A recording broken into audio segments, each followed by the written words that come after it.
Tonight, on a very special Tuesday edition of Public Access Live, my guest ain't no joke. He's a stand-up comedian who has appeared on network television, and now he's here in a local capacity because he does come from local roots. He is none other than the amazing Isaac Witty, and that whole thing begins in 3, 2, 1. Mike's hot. Shout out to Dr. Cameras for not being here. Cameras, it's after midnight for him. He's on UK time.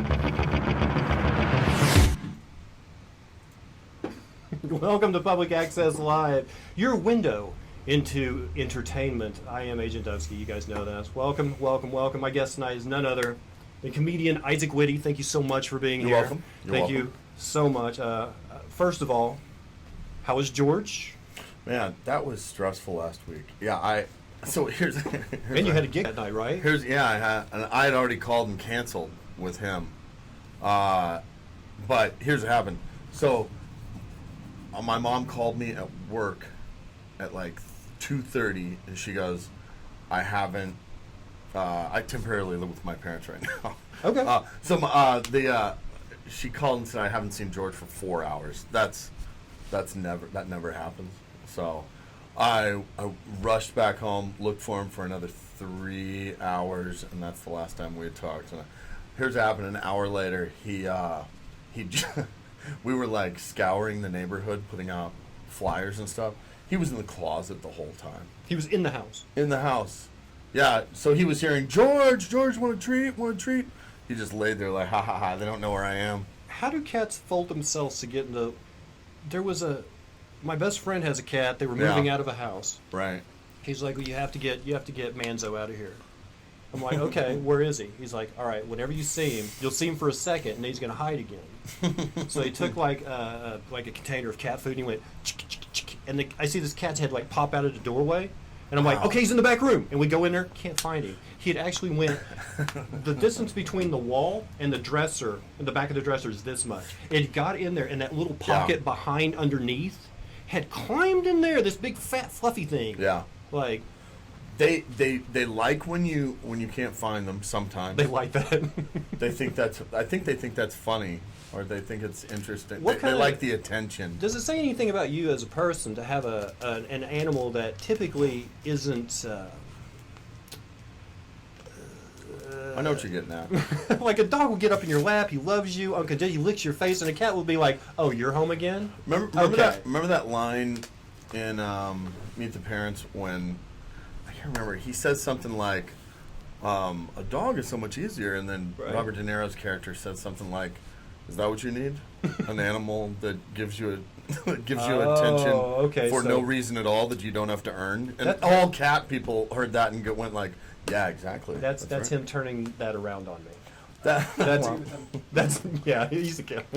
I didn't realize it until my then girlfriend, who I get along with very well today. She got a cat, and I was like, I don't want a cat around. I thought I was indifferent about animals. Turns out I'm just a cat guy. Okay. You know? Mr. Witty, how did George get his name? Thank you so much. I wanted a proper name. I didn't want a Petsy type of name. I have a dog named Oliver. Yeah, I like proper type of names like that. Or Doug. A chicken named Doug is fine. The fact that there's a cartoon named that is the ultimate bland dog name, though. What's that? Doug. Doug? For sure. I think most dogs I see remind me of Steven, except my dog. Steven? What do you mean? Every dog I see, I'm like, that looks like just a typical Steven. Really? Like, I don't call them dogs, I call them Stevens. Is that weird? I am so glad you're here, because you could be the lexicon of comedy. Oh, really? Okay. You could be. Right. You could answer some... Okay, things like... did you find it advantageous, because you come from a comedy family, right, to be able to see...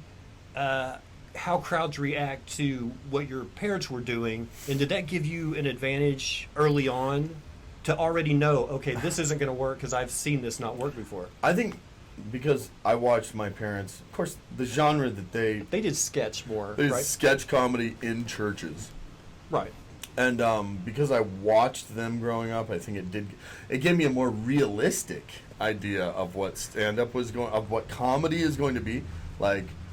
And the fact that I studied it so much from the 8th grade on, like watching sets of comics I admired over and over and over again. I knew that I wasn't going to be funny instantly because I knew it was something you had to work at. Didn't it show you that corny works as well as edgy, though? Oh, yeah. You know, like it Yeah, gave if you a you're different doing it perspective. well- Like most comics, they want to be heard their first year, so they're going to say the most shocking shit that they can possibly say, yeah. right? And then after that, they sort of tame it down. I know my first year, I got accused of something. So you do. I mean, I was called an edgelord. I haven't got a lot of shows because of a closer I used to use where people said I was being racist, which I wasn't. It was a joke about people with Down syndrome. It was like they heard one line out of it, and they're like, "That's racist." Like, you ever heard the whole joke? But yeah, but a lot of guys won't try clean first. It's more of an Right. option later on where you were opened this world of, hey, look, clean can sell. Yeah. Corny sometimes works if you have the right audience, and it probably did it. I think that it did work that way. Yeah, it's a lot of comics starting today. I always say, like, do clean first so that you can use that as a foundation. Right. You know, learn. Not that I'm even saying clean comedy is vanilla ice cream, but It's it's not. the basis. You know, Right. you have to learn how to do that before you. You can tell an edgy joke and just cut the profanity out and keep the context very tongue in cheek, and it still works. Mm-hmm. Yeah. And you're still being naughty, but I mean, you can Right. still get on television too and do your bit. Right. I mean, did you find that was kind of a, because last time Peter was on here, we talked about you and him, Tulsa Comedy Club, Yeah. you know, and then like he went to LA and started doing movies, and you went to New York and Yeah. stayed on that route. And Right. did the clean comedy like what you had been doing, because Oh yeah. did that I sell in started. New York? Did that get you where you wanted to go? I was able to make. I mean, I'm not talking, and I'm not even talking about big money, but I was able to make next level money faster than a lot of the people I started with because I was clean. Right. Because I was able to do corporates, I was able to do colleges and do it comfortably. I was comfortable with that. Have you got to play? I mean, obviously, most of the people I get on here, I ask them the question, "Where's the venue that you'd like to play most?" And they're like, "Oh, Madison Square Garden" or something like that. But you've already. I know. I don't know. I really don't know. To me, it'd be like Dangerfield. This You blows know? my mind when comedians. I don't understand big name comedians that go like, I'm famous now. I'm gonna play an arena." Like, well, that's not even what comedy is supposed to be in. Like, doesn't make any sense There to me. is a few arena comedy albums that I like, but most of them are like Todd Berry in the restaurant, in that Chinese restaurant CD, Yeah. you know, where it's like 50 people and it's like so Right. intimate and everybody's kind of giggly, and it's like that's a good LP Yeah. right there. Nothing is better in comedy than a low ceiling, and 500 people packed in tight. You know, you go more than that, it takes away from. I don't know. It's something different. Which one would you like to answer? Would you like to answer who did you like that you're like, I want to be like that comedian, or would you like to answer who do you like now? Well, you have a longer span of reference than most people. When I was a kid, and I think still today, I think my favorite comedian all time was Steve Martin. No, that's an old one. Right, but I mean, we're a big fan of the show because Chris had shared with me this thing about Steve Martin's day, because he'd started doing stand-up about the time that like everything was going wrong. You had Watergate, you had Vietnam War, and he was like, "I'm just going to be silly." He's just going to be silly, and there's very few people that I I think we're running into that again. Time is coming back around on that right now. But I haven't seen that silly guy coming out of the woodwork yet. I I'm think waiting for him. I think that's going to. The That's silly on Messiah. the way. That's on the way. And and all the comics that were into what's going on now, they're going to go, heck. Right. I mean, do you have a problem? I mean, there's certain things that bother me in comedy. Number one of them is probably the angry comic. Yeah. You know, I can read the newspaper and get mad. If you want to bring social issues, you know, I just really came to the club tonight to have a laugh or two. Yeah, you're kind of right. Like, it's not what people want to hear right now, because it's like, yeah, it's kind of like I used to like to watch, what was the Netflix show about the guy who became president, the the guy that got in a lot of trouble and he had to leave the show as a political show. Oh, I don't know. Oh man, it's on Netflix. It's Waiting to see if someone. Kevin Spacey was in it. Oh right, okay.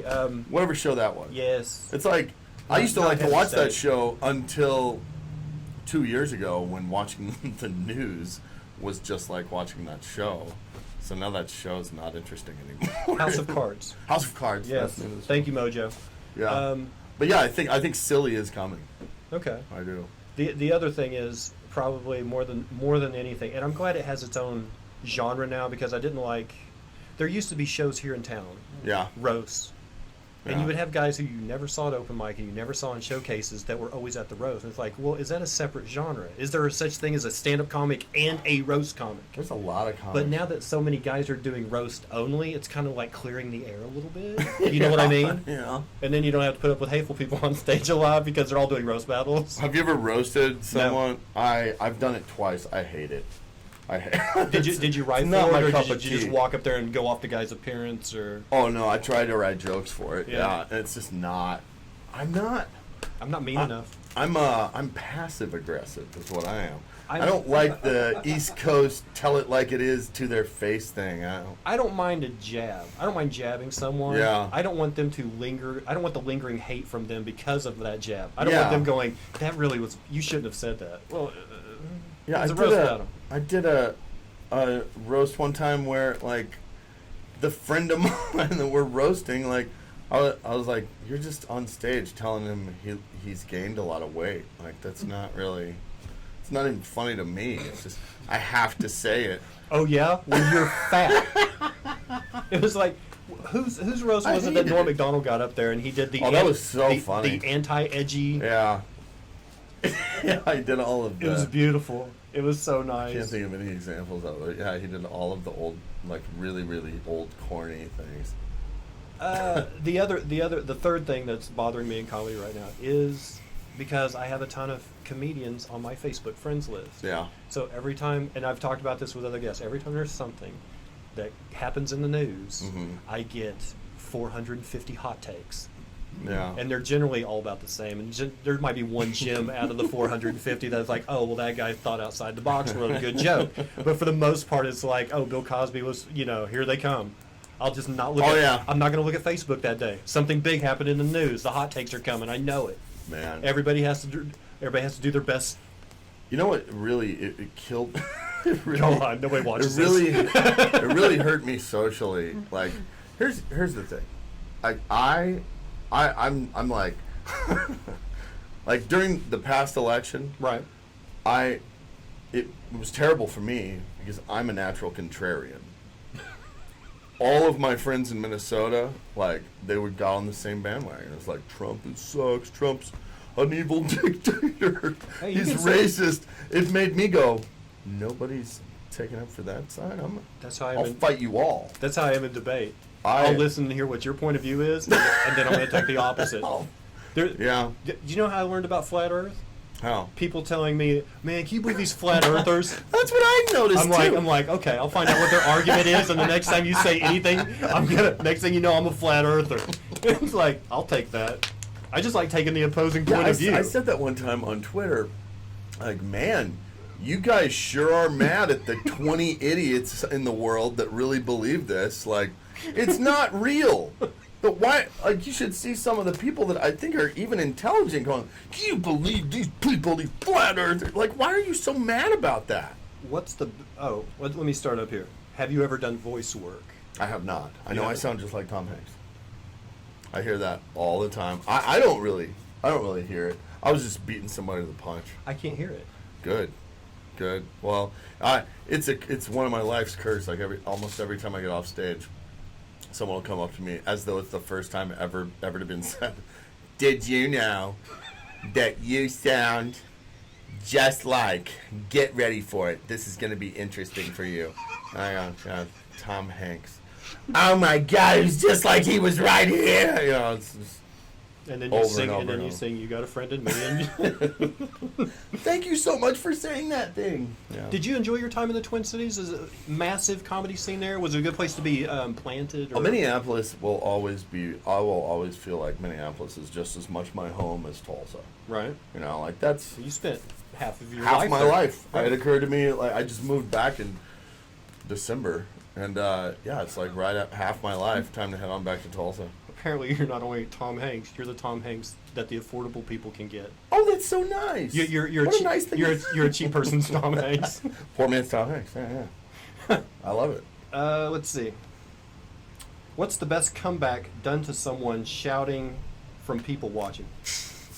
Are you talking about like from the audience? Are you talking about hecklers? A comeback on a heckler? You know what? I've always sucked at crowd. Well, it's not always. I've stumbled onto some pretty brilliant times, but yeah, like crowd work has never been my thing. Like a lot of people are under the impression that I never wanted to be a heckler until first time I saw Dorn Zeff. And then I loved the role. I loved the role. Torrance. Yeah, he Oh my honestly the gosh. night we were out, me and Chris and my sister, who's his wife, No. and we were out at Tulsa Comedy Club, and it was Dorn Zeff was hosting. I think it was you and Peter Bedgood and Jason Brown, and Dorn gets up there and tells some joke, and it has Hitler in it, of course, because he's a Jew. and then the next thing I know, I thought it was too quiet in there. So after he said the word Hitler, I go, "Yeah," and he goes, "Who just cheered Hitler? Come on, I'll fight you." And I'm like, "Yeah, Hitler." It's like, what did he make it? No. He never made it? No. You never bumped into him like at No. a Comedy Cellar in L.A.? How crazy would it be like it right now? It's like he's on fire right now, man. Would it? Doran Zeff. If I ever see that name, I'll remember it forever. I will. He's a multi-millionaire in L.A. You'd never Wow. know it. I never knew you could get rich by being the MC. Because I never saw him do a full set. He was the house MC, wasn't he? Yeah. Yeah. Well, no, it was like 5 of us were the house MC. Me, Tommy B, John Fennell, John Evans, and who am I forgetting? Somebody else. But he would fill in every once in a while too. Did he travel? I mean, was he No. making the rounds back in the day even? No. So he was just a local guy who came in, did his I'm a He Jew. worked at the I'm the comedy only club. Jew in Tulsa He shtick. worked at the Tulsa Comedy There's Club. more than just you. He answered the phones, and he was able to weasel his way into some work. He would be the kind of guy right now to be teaching a comedy class. You know it. You know he's got some. I don't want who's get. Yeah, that's right. But, Peter Bedgood teaches comedy classes. I think I took his class. that's a great type of comic to give a class. And I he's think. he's actually been held to task for his class on this show. Really? Because week 1, he teaches you something. Yeah. And then weeks 2 through 6, he basically sits there, draws cartoons that he turns into a calendar, and then goes, "Okay, you get on stage. What do you got this week?" Great. Who's next? Like, I paid $125 for 1 week's course. Let's see. 6 classes and a 10-minute graduation show. I got 10 minutes on stage. Oh, and free access to the open mic on Sunday nights at the Parlor. That's what I got for How his about class. that? It was good. I think, honestly, for $125, I think I got somewhere around an hour and a half of stage time total. Yeah. I mean, teachers True. sucked. How many? Get a haircut, Bedgood. Dirty hobo. Let's see. What part of the cities? I'm in Plymouth. He'd have to answer that. Oh, I was in Uptown. I've lived in South Minneapolis. I've lived in St. Paul. Does that change how you live? I mean, for lack of a better word, because you come from a small mid-market town, like I think Radio Markets were 54th or 56th, like that. Then you go to Mhm. Minneapolis, that's top 10, I believe. I believe it's the Because I know. Well, 13th largest let's see, market. New York, I Chicago, think. L.A. There's a lot more than you think. Philadelphia, Jacksonville Dallas. is ahead of it. Somehow I remember reading. Really? Yeah. So there's a lot of surprising. But you ones get in up there and there's like pro teams. You get baseball Yeah. games. You have to keep up with the NFL because you got a team in town. Yeah. You got to hate Packer fans, and It's you know what I mean. Like, does it change? It, Do what you- it did was it was. I always tell people who are in high school or like young 20s. I always do what I did. Leave the city you're from. Yeah. I think that's the great. I think it was a lot of growing time for me. You left here when you were 22. Yeah. 22, and it was. I found a new me out there, and it went well for a while, But yeah, Minneapolis is great. I always also think young comics are dumb to move to LA or New York instantly. Like, go to a middle step. Yeah, there's a big scene going on in Seattle right now, and in Denver, and I think Albuquerque. I think Kurt Fletcher said Albuquerque's like growing in Iowa. They're doing big shows in Iowa right now for some reason. Really? Yeah. Interesting. Well, Billy Bazaar is there. Well, was there about the same time Fletcher was there doing a show. I don't know. No. Let's see. What is Minneapolis Isaac like? Oh, what is Minneapolis Isaac like? Oh, like it's a separate. Oh, I'll tell you. Minneapolis Isaac at about 20. That's about 24. Is the statute of limitations ran out on any of this? I discovered cocaine. That was yeah. I had a real bout with cocaine for a little while in Minneapolis and New York. Really? Yeah, that was my favorite thing to do for a while. Was it the scene, or was it just something you always wanted to try, or you just like the smell? I mean, what was it? I really, gosh, I remember the first time I ever did it was in El Paso. No, on the other side of El Paso. It was a whorehouse in Juarez. It really was.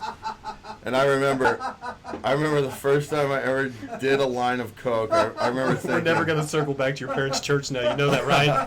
That conversation is dead. Oh, I'm talking about like what I did before this. I don't care about that. But yeah, I remember the first line I ever did in Juarez, Mexico was, I understand why people give their whole life to this. Really? This is awesome. Yeah.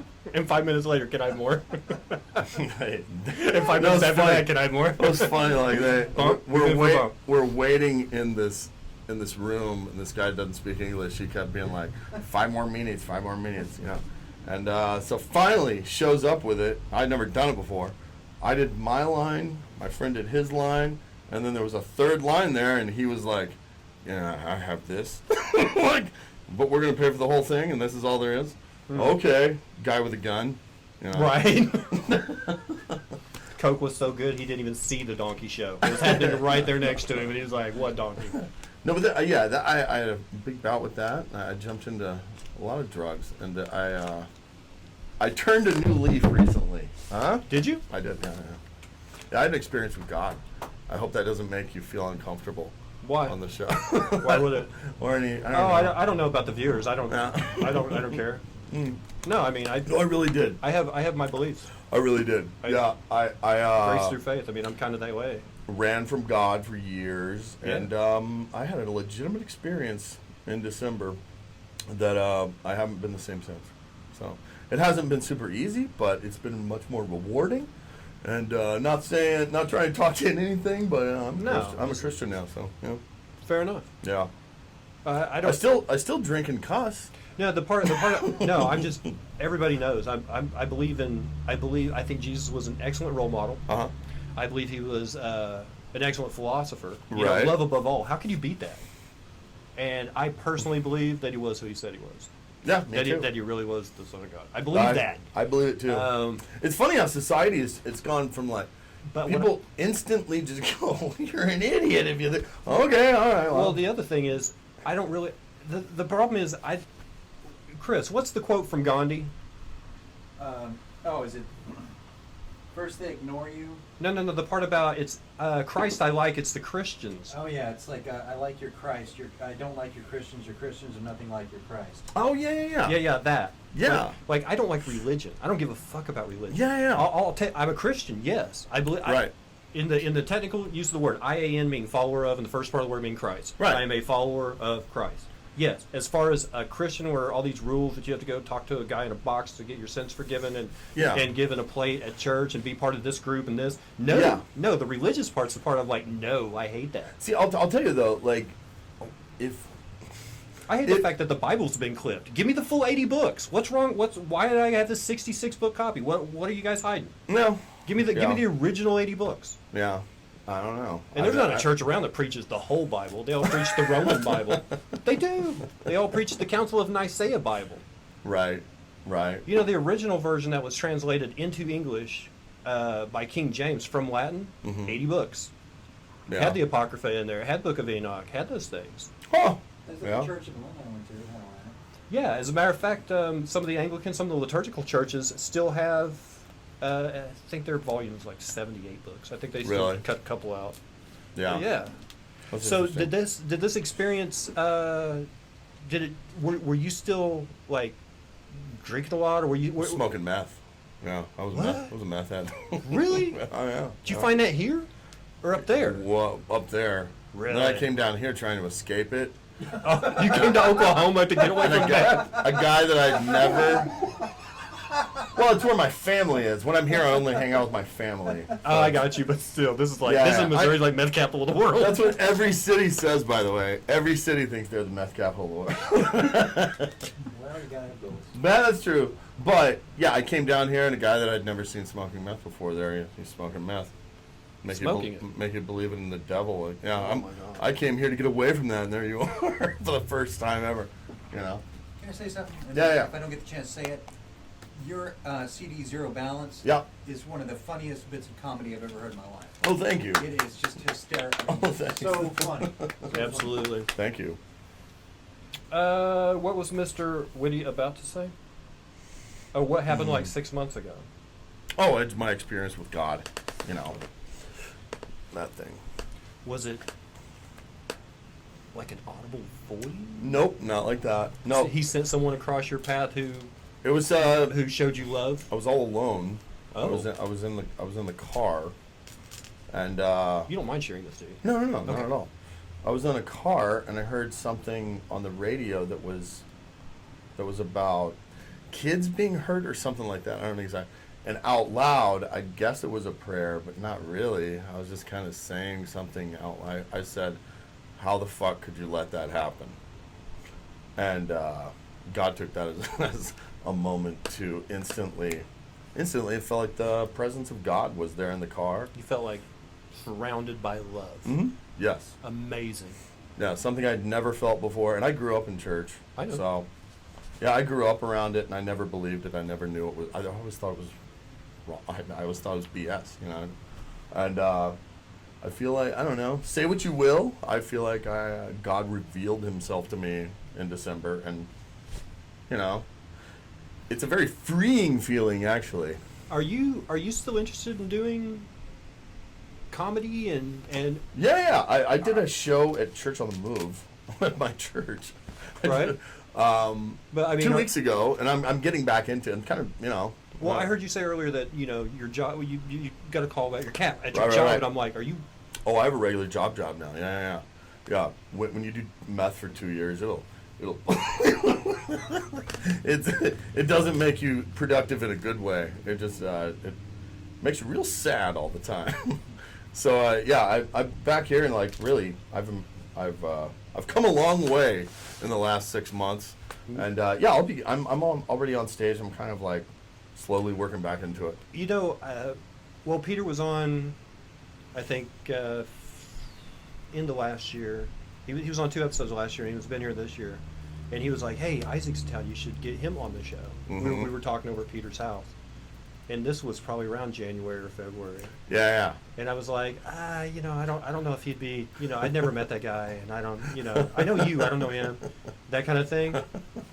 And then it was like, I don't know, it was just like a few weeks ago, I saw your name on the Looney Bin, like the local showcase, Yeah. and I was like, he's gonna get up and do 3 minutes. This guy's been on television. Like, I was like, I'm gonna give him a call. Right. Like, he might be at the low point in his life where he'll actually do my show. Oh. On the way down with Dubsky. Hey, you remember that one guy went on Dubsky's show? What a great compliment song. Yeah. Are you tired of being famous? A-listers? Well, come see Dubsky. I'll put you in the bargain basement, son. Let's see. Oh my goodness, that is a question that so many people ask. Yeah, What? you're right, Mojo. How could you let this happen? A lot of people. How could I let what happen? There's a lot of people that no. You said you were sitting in your car and you're like, you heard something on the radio. And you're like, how could this happen? Oh, yeah. One of the viewers is agreeing with it, but I mean, I know people that are atheists, Mm-hmm. and I know people that are agnostic, but people that just do not, you can't convince them. Right. But you still hear them say like, "God forbid." You'll still see them. You'll still see them ask questions that, like, who are you talking to right there? Are you talking to a divine being and wondering why things are this way? Yeah. You know what I mean? Why do you feel the need to say that? Yeah. Why do you need to say that out loud? Who are you talking to? You're not asking me that question. Yeah. It's like people that don't believe still seem to talk to the ether. I think it's interesting that, I mean, I guess I have respect for atheists that go like, well, it's, their theory is it's super depressing. There's nothing at the Right. the end. Worms just eat you. Isn't it great? The truth, you know? Like, and I'm not saying you should believe something just because it feels better, but how could you? I've never had that moment where I've thought there wasn't something bigger than me in the universe. Yeah. You know what? I never thought I was the top of the food chain. Right. But I'm sure there are people that do. Yeah. I don't. I'm kind of new at the Christian thing, so I guess I don't really have. I grew up around it, but you know, this new Christianity where you don't have to wear a suit and tie. Here's something that I'm not interested in debating with people. I don't care. You believe what you want to believe. Yeah. I'm not going to judge you. Just we don't do a lot of converting around here. I'm not looking to. No. No, what I've told people is like, if you have a question and there's something I can answer, like I do a series right now, it's like little 5-minute videos, like once a week, the start of the show, after announcements, I'll just something that's, and it's not really pointed at anyone. Right. It's things I'm changing about myself because I've like the past, ever since I had kids, like 17 years ago, like, I always want to make sure I have the truth. So if they come to me and they're like, how does this work? I'm not lying to them. Yeah. I want to make sure I know something. So like, but at the same time, I would, if I had a kid, I would want him to know about Santa Claus and stuff. Or do you go? Yeah. No. Instant truth. No. I just want to be able to, if they ask me, I want to be able to tell them, because a lot of the stuff they learn with their homeschool, but a lot of stuff they learn in their school books, I'm like, you find out what they want you to know out of your books, you take the test, and then after you take the test, you get the grade, you come talk to me because that history book's wrong. So, you know, there's certain things. Yeah. But I don't try to convert anybody, but if somebody asks me, I have personal experiences I can't explain. Yeah. You know, you might call it God, you might call it something else, but I know I blew out my ACL when I was like a junior in high school, like 1987. Yeah. Like I remember I blew out my knee, and a month and a half later I was playing basketball. I don't know how that works. I never had surgery. Wow. It just repaired itself. Huh. Now to me, I call that God because nobody else can tell me what happened. Yeah. And I know my mom was praying for me, so I kind of got to go, well, there was a cause. Maybe that was the effect. There was definitely an effect. I don't know the cause. Yeah. You know? Yeah. I don't understand the people that would say what you just said and get mad. It's like, why would you be mad? Different. Why would you be mad that he thinks Oh, God. something good happened? Yeah. But Yeah. you said a stupid thing. I'm a big fan of Dennis Miller's rants. Mm-hmm. Like at the beginning of the Dennis Miller Live, he would always come out and do a monologue. Uh-huh. And there was a line out of one of them where it was just the perfect reference. He said, it's kind of like taking an atheist to church. You never set God up on blind dates with people he has nothing in common with. And that line has stuck with me because there's some people, you see the look on your face and you're like, they may not want to hear about the love of Christ right now. Yeah. Maybe they don't. Let's see. Telling an atheist it's a recognized religion, it annoys them. Thank you, Guyver. Oh, that's interesting. Yeah. I do. The people that just want to take God out of everything, though, like these, there's like scientists that are doing work on geological layers and things, Yeah. and they find remains, and they'll go and they'll look at the Sumerian Kings list and for a reference, and they'll look at the Egyptian Book of the Dead. And all I'm saying is, why can't you, even if you don't believe the Bible's factual, you still can't prove that these other two documents that you are using is factual. Yeah. So why can't you bring the Bible to the table as just another source of information for that time period? But they're like, no, because God doesn't exist, and a man wrote that. Maybe, but it still has verifiable dates, names, and times and locations in it. Why can't we use it for? It takes just as much faith to not believe in God as it does to believe in God, I think. I mean, if you're believing in evolution... Wait, say that again? It takes just as much faith To to not believe in God as it does to believe in God, I think. There's your wow moment. What do you think about that? That's a wow moment. Did that blow your guys' mind? What? Your wife just texted. She'll be fine. Okay. No. Why? Yeah, you know what? That's true. Like, all those, I used to always, everyone when they think of the most boring part of the Bible, they always go, "It's all like begat this and begat that." Yeah, it's showing in real time history as, you know, it's saying like generations have gone by. Look it up. These you'll find history books that this will match. You know. What was the moment that you laughed harder than you believed possible? Gosh, you know, I remember as a kid laughing at the movie Airplane. Yep. Screaming laughing at the movie Airplane. Another off the beaten path. It was the dumbest funny thing we saw. Yeah. There was nothing. Maybe Pee-wee's Big Adventure, but I Chris mean, Elliott did a special one time on Showtime in the 80s. Look it up on YouTube. It's called The Action Family. Were you a big fan of Man Under the Seats and the darker side of Letterman and all No, that? Did I you never stay up stayed and watch that Letterman? late. Never stayed up that late. What? But I'm aware of that. Are you older than 71? No, I'm 43. Oh, okay. So I got you by. Right. Yeah. All right yeah. then. Oh, you meant 1971. Yes. Okay. No. You. Yeah, I wouldn't think so. No, you're not. You're not gonna beat that. No. I'm still the oldest guy here. No, Mhm. Chris got me beat. 75. Very nice. The action. Oh, they like the Action Family reference. Yeah, the Action Family's great. Let's see. I was shot at a lot in the Army. No atheist in a rabbit hole. I think that's from the Action Family. Or is it? I don't know. No, it's Guyver. He really was in the military. He was British regular Army. He did tours in Afghanistan and Iraq. Oh, really? Wow. Yeah. I never thought of that. Like when you're in a like a warlike situation and there's guns going off around you, you're like, God, please make it stop. But if you're atheist, who do you cry out to? Yeah. Bob, go over there and make him stop. I put my faith in Bob. Bob, you go over there and make him stop. Well, if you're working like regular job, regular hours, kind of, Yeah. do you? How do you unwind? Do you movie it? Do you read board games? I like to play Sudoku. You like Sudoku? I like Sudoku, yeah. Nothing wrong with that. I'm not that great at it, but I watch. Is there levels of greatness in Sudoku? I've really gotten into. I watch a lot of Netflix. Yeah. About my new thing that have you guys watched Documentary Now? Oh yeah.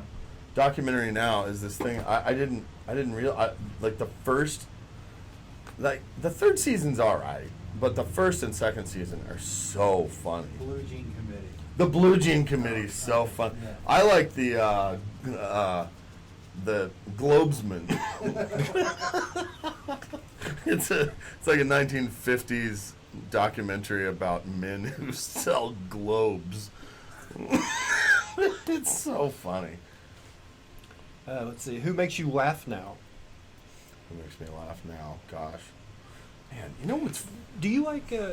Where is your like? I'm not gonna say like the up and comers, but like I'm a big Tom Papa fan, and a lot of people don't know who that is. You know what I mean? Like Yeah. I have my favorite.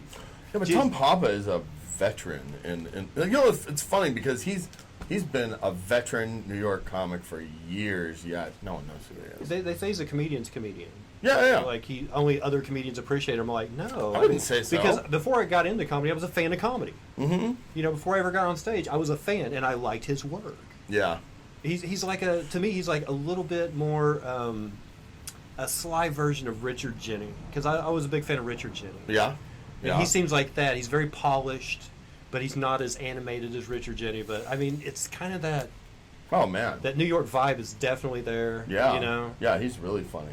I just you know what's awful is that over the years of doing comedy, and this is something that I want to go away. I want to work on this, but like when you when you worship at the altar of your comedy career for years, what it does is it just makes you hate comedy.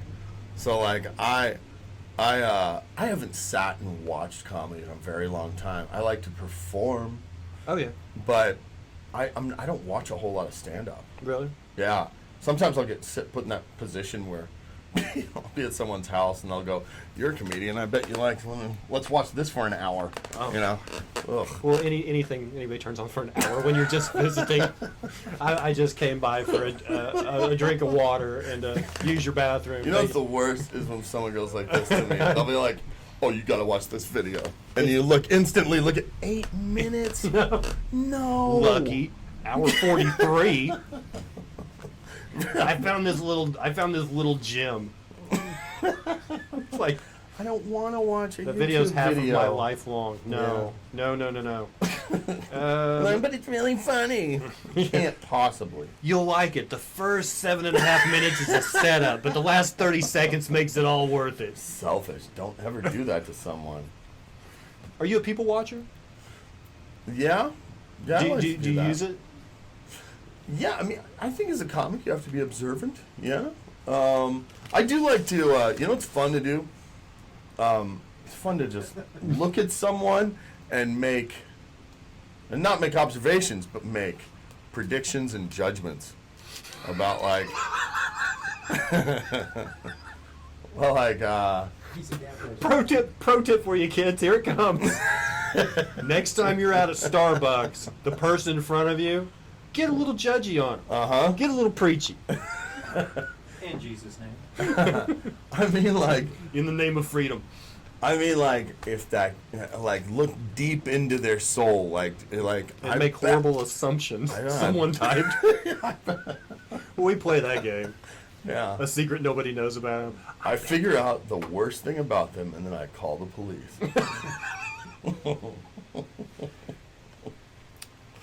You know, I didn't do a lot for like 10 years. There's like this 10-year period that I just sat on my ass because of some advice I heard you give in a comedy show once. Don't try. Yep.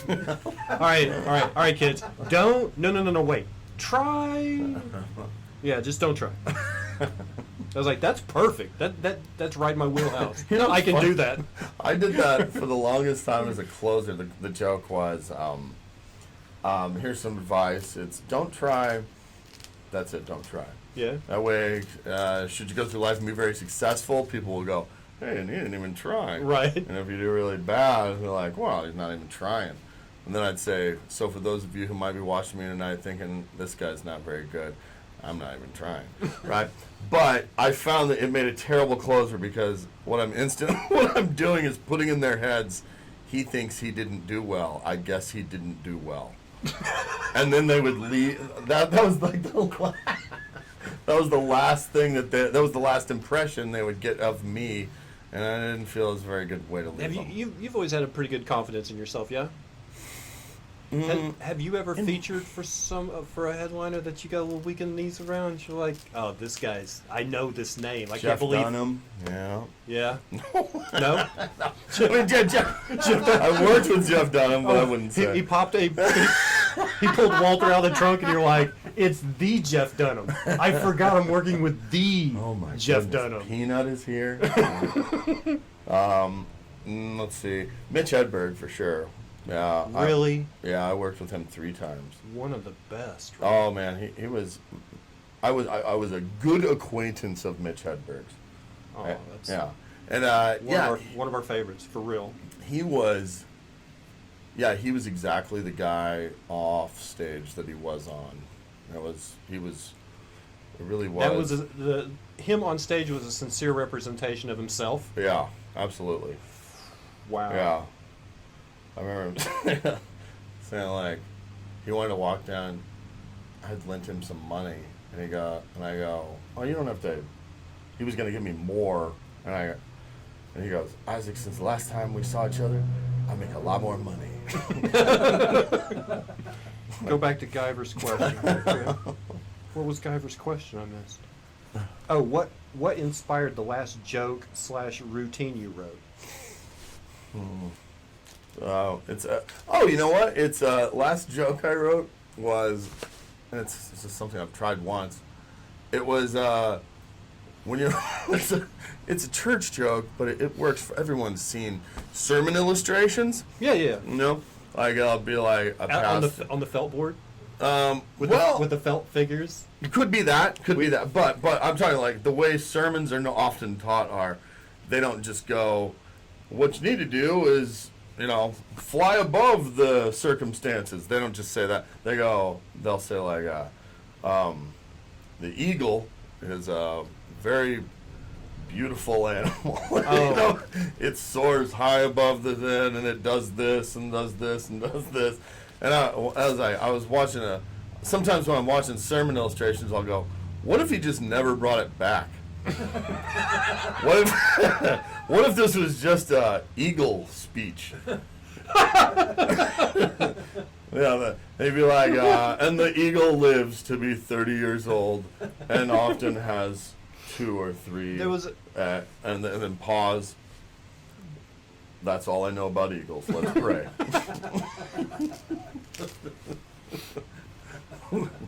Who was the comedian that was talking about there was actually he was at church and actually had a guy dressed up like the devil there in the red suit with a pitchfork, and he thought, that guy looks cool. I want to be like him. Smoking a cigarette. He's like, it's the one time of the year that his pastor could smoke in front of the church because he's dressed like the devil that day. Right. Let's see. Is it Friday? No, it's not Friday. This is a special edition of Public Access Live with guests. Oh, go Twins. Thank you, Fax. Fax is up in Minnesota. Let's see. What's your best dad joke? Dad joke. Boy, I don't have any dad jokes. I don't think I have any dad jokes. I have one. All right, let's hear it. 2 hamsters are in an oven, Yeah. and the one looks at the other one and says, "Is it getting hot in here?" And the other one goes, "Holy shit, you can talk?" That's the only one I got. I mean, that's the corniest thing I got. Okay, so when you say dad jokes, you're not talking Dad about... jokes is like a new subtext. It's kind of a, yes. Boy, Dad jokes are like joke book jokes. Okay. What makes it a dad joke? Is it the word shit? Mm-hmm. Oh, wow, all right. Actually, most dad jokes don't have any profanity. I just can't tell that joke without it. Okay. Because it's the only time my wife lets me curse in front of my kids. So, hey, can I tell them the joke again? 'Cause I really feel like I want to say shit right now. Something you long to do. Yeah. Hey, kids, you want to hear your dad cuss? Cuss. Curse. Sorry, it's the Oklahoma thing. We'll just use profanity. We don't have to worry about that. Okay. Oh, yeah. What's your best dad joke? What's the worst place you've been to in America visiting and performing? Okay. It's a pretty thick question. Man. I did The worst place. I did a casino in Louisiana one time that was real bad. Like, Bad's a little vague. Can you be a little more descriptive? I want to know how bad. I think What did you say? I want to know how bad. El Paso, which would explain Juarez. no, El Paso Did is you a do military a set? town. Like there were some fun crowds there. Did you do a set in Juarez? I'm just wondering, was that the worst? I know you were visiting, but it's visiting and perform. Did not. Okay. Did not. No. Bad places. I always say. People always pick the South. It's low-hanging fruit. But if it's Yeah. that bad, I'm sure everybody's picking it. I didn't do very well at all in where did Rudy go to school? Holy Cross. Well, Notre Dame. Notre Dame.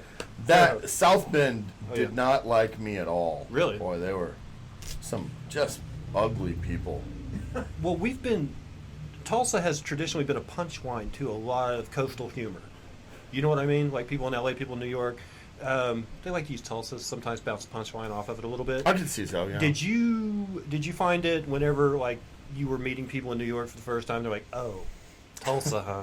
Did you Yeah. ever get a prejudice like that? Oh, on the East Coast, like they have prejudice take anyway. they take great pride. It's like they define themselves as where they were born, which I think is a very weird thing to do. I've always been proud that I'm from Tulsa because there's not many people who have done things with comedy outside of Tulsa. So I was like, Hader, Stephen Castillo. That's about it. Toby Morton. You know, Hader. There's a few. yeah, there's Not many. Yeah. It's more Oh, of Gary a- Busey. you Oh know. yeah. I tried to get Gaylord to come do this show, but he's. I don't think he's doing on-camera interviews anymore. Oh, really? Okay. Yeah, he's. My dad did a extra work on that show. On Mazeppa? On Mazeppa, yeah. That's like 70 to 73. Mm-hmm. Like That's the when first they were- time I heard that's when John, they lived in Stillwater. No. the first time I heard John and Vicky Joe Witty was like 80, 81, 82 time. Mm-hmm. Because we were listening to KCFO on the drive to school in the morning, like 5th, 6th grade. Yeah. And then Amy Grant and Sandy Patty weren't cutting it for us edgy ones, so we wanted to go with KCFO and listen to gospel according music because we wanted Petra and Stryper. We were rocking out hard to our Christian music. Were you ever a Rick Kua guy? Was that on KXOJ? No. Oh. Just naming Oh. Christian artists that I can. Yeah, I was a Steve Taylor guy. Steve Taylor, yeah. I like Steve Taylor. And Did you ever go to the warehouse and watch him? One In time. Bartlesville? I did One Yeah, time. it was so cool.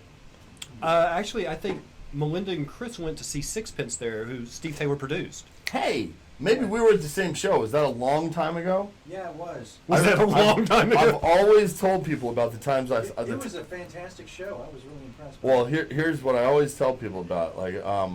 I remember there was a time during the show, it was packed, and I was looked up there, and I'm like, you can see her nipples. Yeah, that was the show. You can see her nipples through that shirt. And I was like, I'm glad we brought the youth group. I'm watching I'm going up to people during the show going, do you realize you can see her nipples? And they'd go, oh my gosh, you can. And how did the entire room not notice that instantly? Yeah. Of course, I was. Steve Taylor produced that album. Yeah, I remember that. Yeah. That was his record label. Yeah, but you remember that? Oh yeah, I loved it. Okay. I was impressed by them. The band afterwards, we didn't stick around for them because they were pretty just kind of. Everyone, put your hands in the air. Yeah. I love me some forced camaraderie. Yeah. So we didn't stick around for that. We left. Squint Records. Yeah. But I've always thought that it was interesting that night that no one noticed that. There's nothing worse than seeing like second generation Christian acts right now, because like my kids, we're raised them in a Christian home. Yeah. Right. And so they're like, oh, we're just listening to guys great. Like, who is it? She goes, Jeremy Camp. I'm like, is this Dad Steve Camp? Oh God. My kids are listening to the kids of people I listen to. Oh my God. You know what I mean? That's crazy. Oh, the old. I'm telling everybody I'm 50. I'm not even 50 yet. I'm gonna tell people I'm 50 from now on. Yeah. Because this year was the hardest. I had to start wearing reading glasses. Me too. A little bit old. Yeah. Had to teach my daughter how to drive. Oh yeah. A little bit more. My youngest daughter tells me she's going to prom this year. I'm 50. Oh boy. I'm not even playing anymore. I'm just counting the days till I can turn their room into something for me and the wife. You guys are gone, right? Huh? You leaving yet? I'm seriously. That's the only thing I have to look forward to is them leaving now.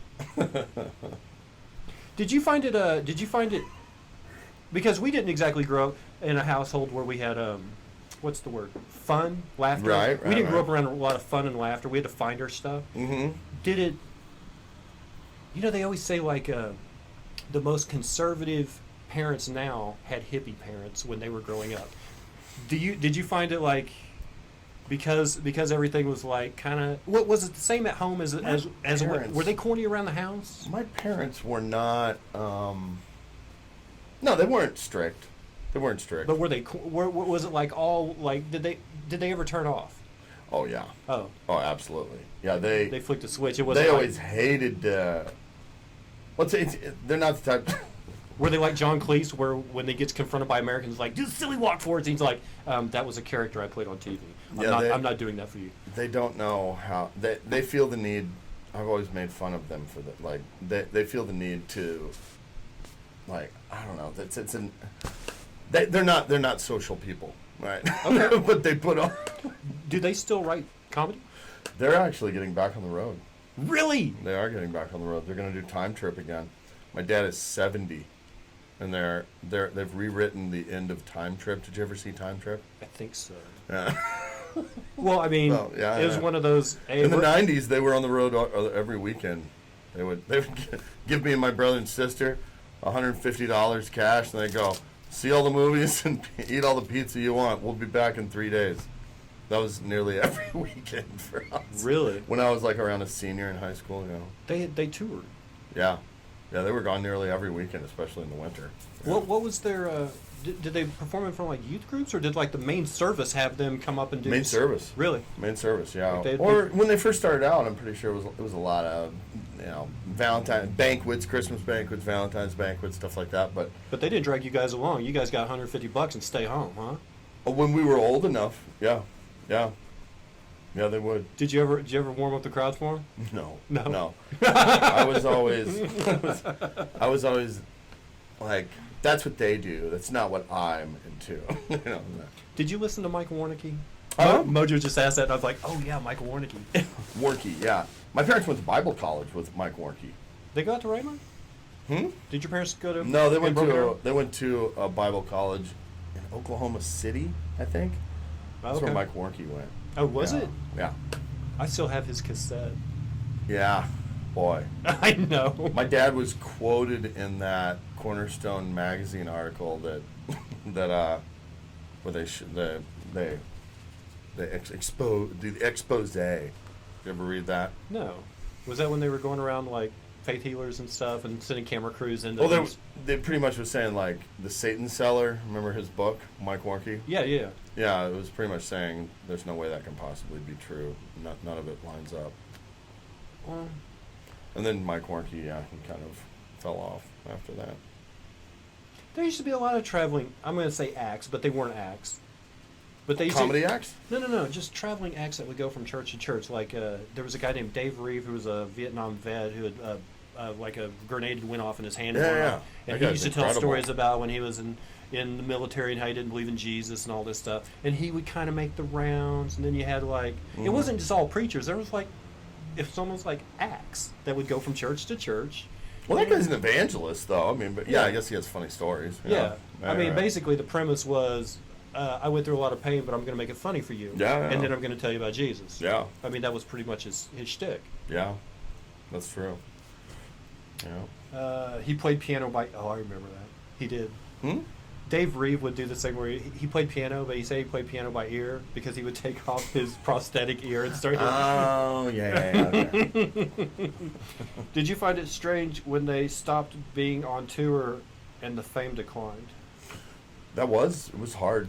It was hard for it because I had to never watch. even thought about that. Good question, Good Guyver. question. Yeah, I had one of the hardest times in my life was boo-hoo for me, but it was really. I always feel sorry for people that are like right after high school because it's kind of like a real in between play. At that time in my life, I had seen my dad perform in front of 5,000 people, and that's what he did for a living. And they got off the road about that time, and I was working temp jobs with my dad. Yeah, it's hard to see. Yeah, 'cause everybody thinks their parents are superheroes, Yeah. And it was a transitional phase for them. That was hard to see. Yeah. Wow. Yeah.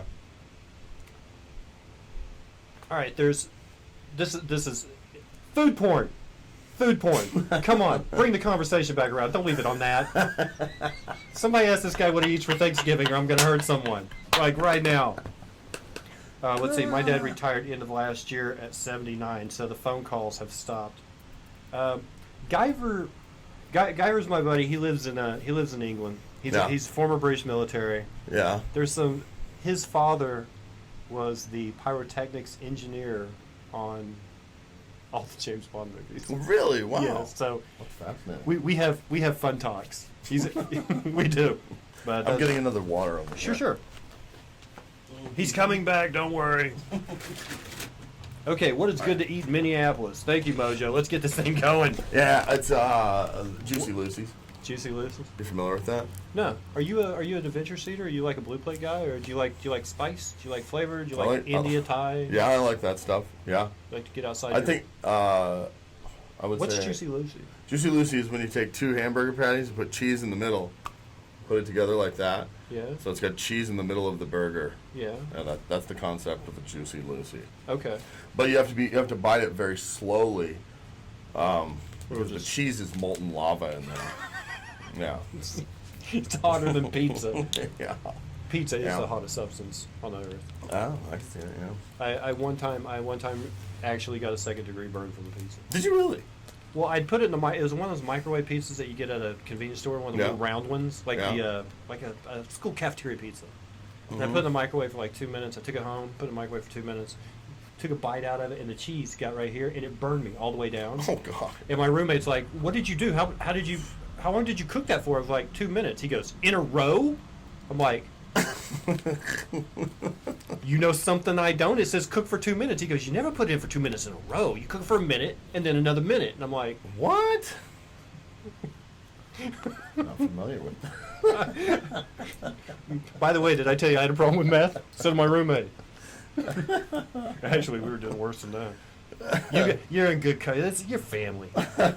Relax about your drug problem. Former.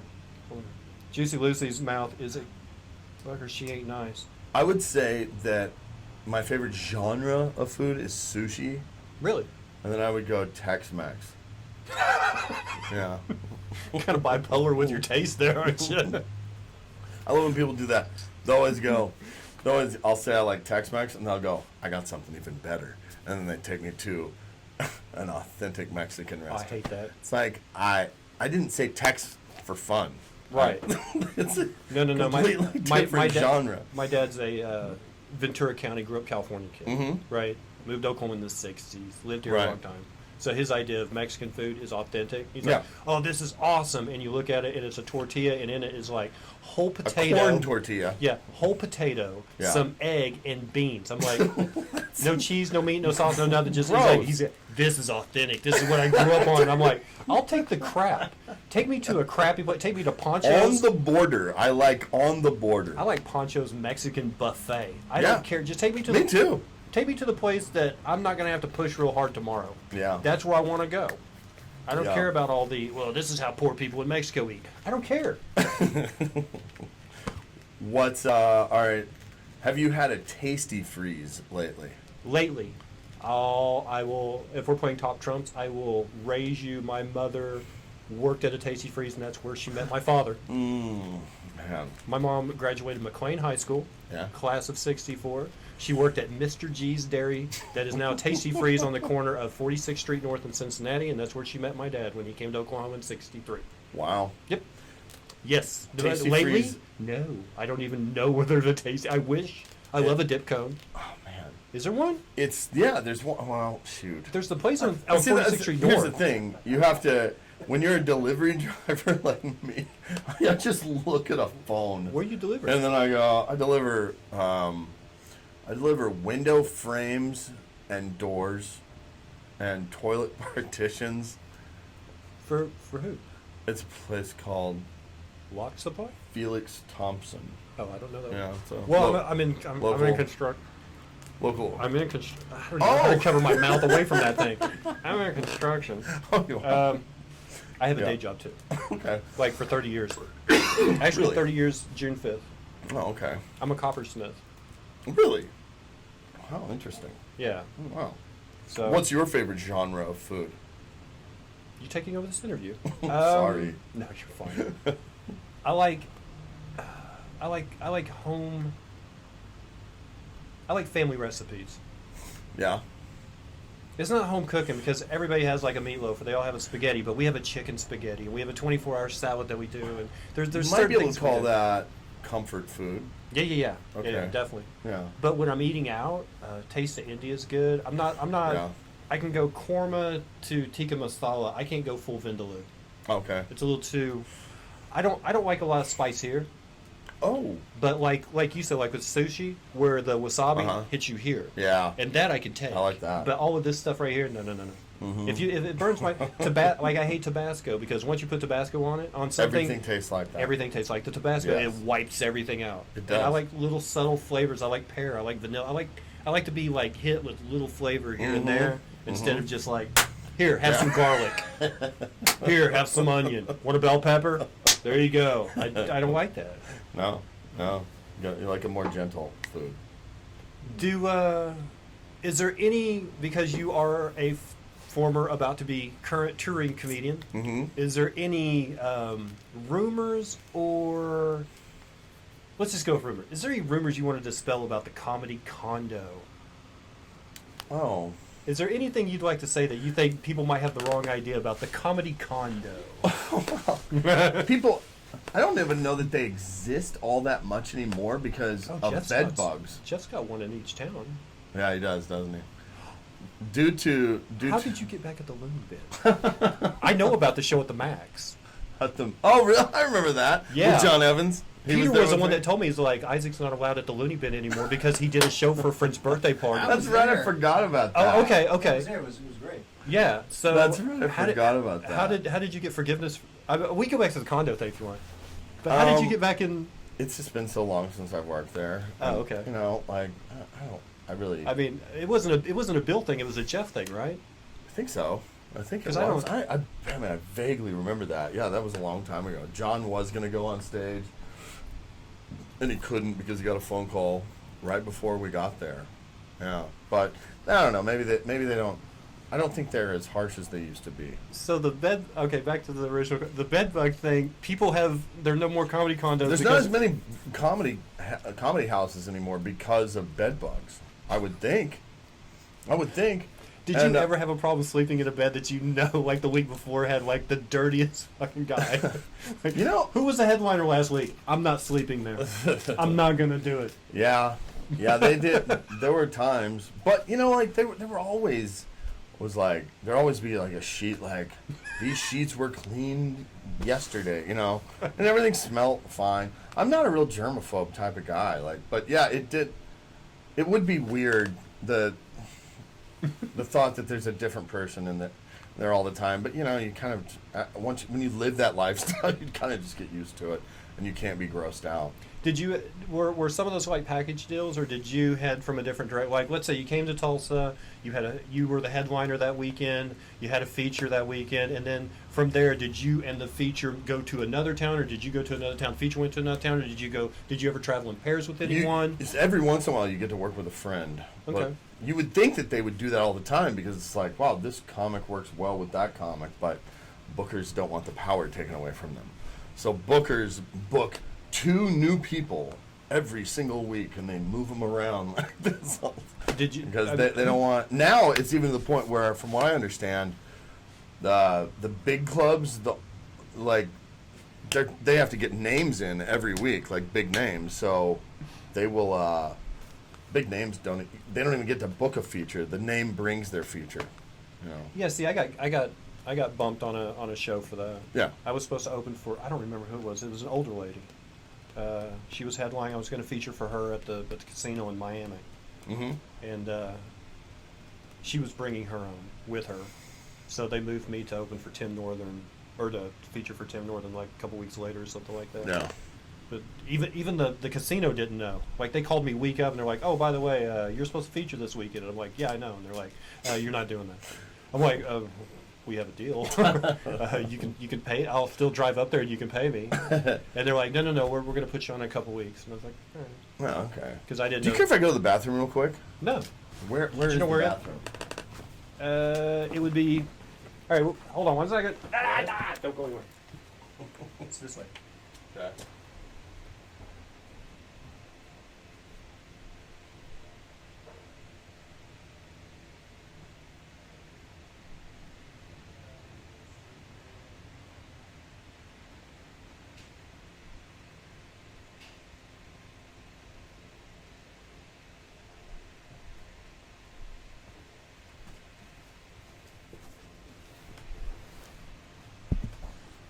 So, let's see. While he's doing that, let's see what we got here.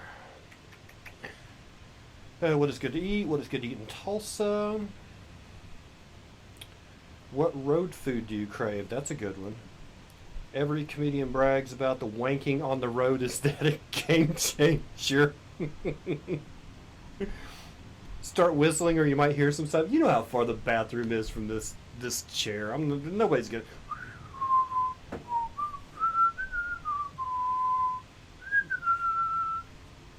Is that better? I've got a coffee here somewhere.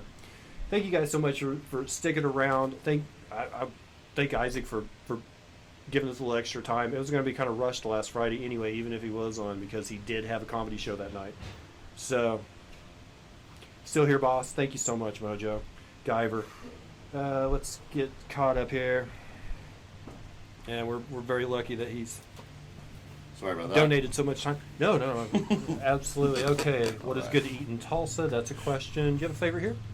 Man, I had at Oklahoma Joe's recently. That was really good. Did you like the food? I did like the food. Okay. Yeah. I go there for the dessert. Really? They have a cherry bourbon bread pudding, and I'm a bread pudding sucker. Bread pudding, wow. I Yeah. used to work at Famous Dave's, and we had a mean bread pudding there. I love a bread pudding. Let's see. Place to eat in Tulsa. Gosh. On the border. Right? You heard him. Sushi, Tex-Mex. That's right. And if you could Taco combine the Bueno, two, you ever heard of it? if you could combine the two, we almost lost Taco Bueno. You know that, right? Really? We almost lost it? Yeah. How? They were going to. They filed for bankruptcy, and then the day they announced they were filing for bankruptcy, all their stores started getting these huge lines of people outside of them that wanted their food, thinking they were going to close down forever, and then they stayed open. Wow. You know how Bueno got started, right? No. It's the fast food chain. It was the fast food version. It was Casa Bonita Corporation. That makes so much It sense. was Casa Bonita food with a drive-in. That makes perfect sense. Yeah, that's where Bueno came from. Because it looks just like Casa Bonita. Mm-hmm. Huh. Did you ever have fun as a kid playing in that joint? Yeah, I did. Did you ever go to Crystal's Pizza with the cartoon theater room? I think I do remember that. Is in the back, and there was like a huge screen where they ran black and white and color Mickey Mouse and Bugs Bunny and stuff like that. You could take your pizza back there. There was an arcade. They used to remember how there used to be an arcade at the Taco Bueno at 51st and Sheridan? Yeah. They had a tabletop where you faced each other. It wasn't even the stand-up That was arcades. right by my grandma's house. I loved that Taco Bueno. The grandma lived over by the farm. Uh-huh. My dad and sister live over by the farm right now. Oh, they do? Yeah, back behind it. I'll be honest with you. That's where my parents live right now, too. Is it? Yeah. Okay, well, that was supposed to be, when that place was originally built, it was supposed to be the Utica Square of South Tulsa. Just never really found its mark, I don't think. Such a quiet neighborhood back in there, though. Oh my gosh, that neighborhood is literally dying off right Really? now. I mean, like there's it's They lately it's been like, oh my gosh, a young family, what's going on? Well, like, everybody lives on the same road. It's right down from Bird. Well, it's not Bird anymore. It's Memorial. They don't call Junior it High. Bird anymore because he probably No, they did that. It's like instead of Memorial Junior High, it's Memorial Junior High instead of Bird Middle Mhm. School now. They did the same thing out in East Tulsa. It's no longer Foster Middle School. It's now East Central Junior High. it's because they're. I'm sure they found out that Ridiculous. he said something positive about a slave and passing like- 300 years ago. You know, they made Lee Elementary change to Council Oak, yeah. right? It's right over here. It's just down the road from me. And I'm like, you guys would have hated that Norm Macdonald joke about how he thought they should give away gold chains to retired slaves. He should present gold chains to retired slaves. Because Dave Osborne was like, did you write that? He's like, I didn't write it. He's like, but you said it. He goes, yeah, I did say it. Let's go. Oh my god. Ask Chris about crime sprees. Why am I supposed to ask you about crime sprees? In the neighborhood? Who asked that question? Was it Mojo? Yeah. Yeah. There's been a lot of crime in South San Diego. No. I've seen some kids just kind of bleed down the road at 3:30 in the morning, trying to open car doors, and I was just there waiting for them. On your street? Oh yeah. Oh man. Huh. See that's over there. That's behind the farm. Oh wow. Okay. So I mean, but it's nice. But I mean, every now and then some sketchy things happen. Yeah. When I was looking for my cat the other day, an unmarked car stopped and was looking at me, and I was looking back at them, and the window opened. There was a cop in there, and they were making sure I wasn't a thief. That's what they were doing. Would you like? Oh, look who's there! Come on, camera hog. He's been. Oh no, he's gonna go in the other room. It's amazing they came in here and didn't bark at anybody. Honestly. Well, Do you have anything that this is like Plug Fest? mhm. This is where I give everybody the opportunity to. I'm going to be here coming up. I'm working on this. You can reach me at this. I have a website. I have a social media. All right, here's like I said about the thing about the past election, about how I'm such a contrarian. Mm-hmm. That story didn't end there. Like, I got so carried away with politics, I shut down all my social media. Oh well, there you go. I guess I'm on Facebook, but I never go on there. I'm about to reopen some stuff. Man, I should have created something to push right now. You know what? Whenever they go and they, what's the last place we see Isaac Witty at? It was my show. That's right. Yeah, That's right. This is awesome. I'm your gateway to Isaac Witty. fantastic. You can go on iTunes and buy my album from a There- long time ago. there you go. Yeah. It's worth it. Zero Yeah. Balance. Yeah, it's on iTunes. Did your parents do the I am witty thing on purpose? That was speculation. That's interesting. No, they did not. They did not. Okay. That was an accident, they claim. Yeah. Was the middle name a family historical? Yeah. Nice. Because my great-great-grandfather's name was Milton Witty, and then my grandfather's Buster Milton Witty, John Milton Witty, Isaac Milton Witty. And I think it's going to end there. Not planning on. Not looking good. You have a brother? We're in the fourth quarter now. Oh, no, you're not. of meeting chicks, of having a kid, fourth quarter. It's fourth quarter. Yeah, towards the end of the fourth quarter. Yeah, I have a brother, and the Witty name will continue through him, for sure. That baby's in existence right now. So There you go. There is a new Witty out there, a brand new one. I think we're down to my cousin Billy has a son with the last name, and I think his brother has a son with the last name. Oh, okay. But I had girls, I had a sister. Yeah. You know, there was a long line of like my first name with that last name. Like my dad has the same, my grandpa had the same, his dad had the same. Right. And No more. yeah, well, I didn't want to name a girl that. A girl named Dubsky. Jesus. She's an East German shot putter. That's right. You know those East German women. They're gorgeous. I always like to see the Eastern Europeans in the Olympics. You can just barely see the outline of their penis. In the really tight stuff. Yeah. Yeah. Let's see. Have him come back later? Well, yeah. Anytime. Buster, the coin punt. Okay. So this is how we wrap up the show. Okay. It's a little improv game. I used to do a show called The News Junkie. Okay. It was like a panel show. We make fun of the news. It was Mhm. done live at the Comedy Parlor. And we would always drag someone up on stage. Mm-hmm. And all 6 of us that were on the panel got a chance to write something funny. And we'd have to guess the person's name, where they were from, and a secret that nobody knew about them. Mhm. Now, I've twisted that a little bit to the end of this show. And this is how we play it. You see yourself for the first time today. Okay. What do you think your name is? Wow. What do you think you look like? Eddie. I like how it came out so quickly. Everybody else is like, well, what do you mean? Can you explain the rules a little better? He's like, Eddie, I'm in. Eddie Lambert. He's got a last name. Old Eddie Lambert. He's the first one with a last name. Okay, Eddie Lambert. Is he Where- from Sand Springs? Where do you? No. Jack. Peter Bedgood's Jack was from Sand Springs. Where do you think Eddie Lambert's from? Just looking at him. Eddie Lambert. He's from Salisaw for sure. Salisaw for sure, no doubt. Now this is for the money. Yeah. All right. What is a secret that nobody knows about Eddie Lambert from Salisaw? Scared of frogs. Deathly scared of frogs. Because you never know which kind of frog it's going to be. I don't know which ones are poison. Neither does Eddie.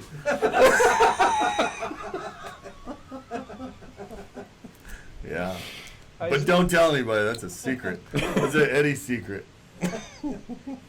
Isaac Witty, thank you so much for being here. All right. This has been thank a you. pleasure. Mhm. And I'm going to let him raid my fridge, and I'm kicking him out. We'll be right back in a little bit, and we'll continue. Thank you guys so much for being here for this portion of the show. We'll see you in a minute.